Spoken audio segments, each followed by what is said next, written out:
kuna namna wachezaji wetu pia uchanga wa kufika kwenye hatua za juu za mashindano haya unachangia?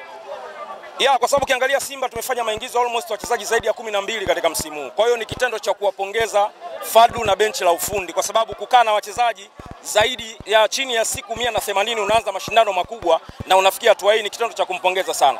Ndio maana siku zote binadamu yote anapobadilisha mazingira, anapoenda sehemu nyingine, anahitaji siku angalau si chini ya 180. Ndio maana leo kiajiriwa unapewa probation ya siku ngapi? Ya miezi mitatu.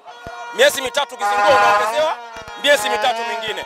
Miezi mitatu ukionekana hujafanya vizuri unapelekwa katika performance improvement plan.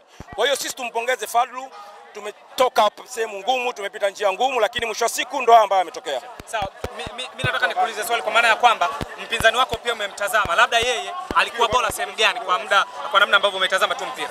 Kwa individual player jamaa wako vizuri. Na ukiangalia hata kwenye ligi ya Morocco ametangazwa kuwa bingwa akiwa na michezo 5 mkononi.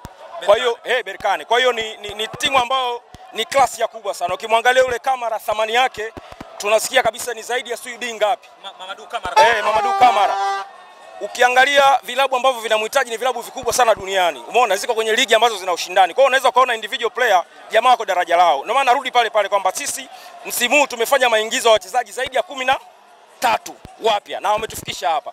What if wangekuwa wamekaa more than 2 years? Sawa, wewe kwa uzoefu wako naomba niulize kwa kiasi gani mara tangu zimeshaanza kwa wapinzani wetu, kwa kiasi gani mtakwenda kuvumilia hili baada ya hapa? Sisi kila dunia imeona ambacho kimetokea uwanjani. Kwa hiyo sisi wao waacha waongee ambacho wanaweza kuongea, kwa sababu ndio kitu ambacho walikuwa wamejipanga kuja kuzungumza. Lakini mwisho wa siku tumeona performance na wao wenyewe wamekubali.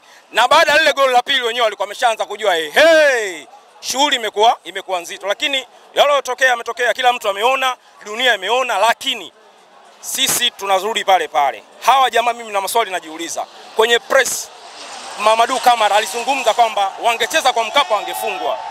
Sawa, wakija Zanzibar wako so relaxed, yani wana uhakika na kufanya matokeo. Lakini pia turudi nyuma kabla ya hii mechi. Walijuaje kwamba mechi itakuja kuchezwa Zanzibar na kati official communication kwenye klabu zote na shirikisho ilikuwa haijafika?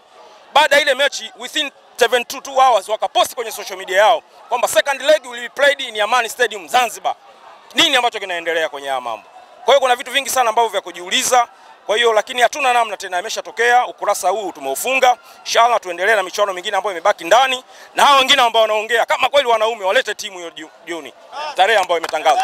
Kama kweli wanaume walete timu hiyo tarehe 15 mwezi wa 6. Kama wao wanaume walete timu. Walete timu. Siku zote mimi nasema kukuruka kara za nzi huwa zinaishia kwenye mchuzi wa moto. Asante.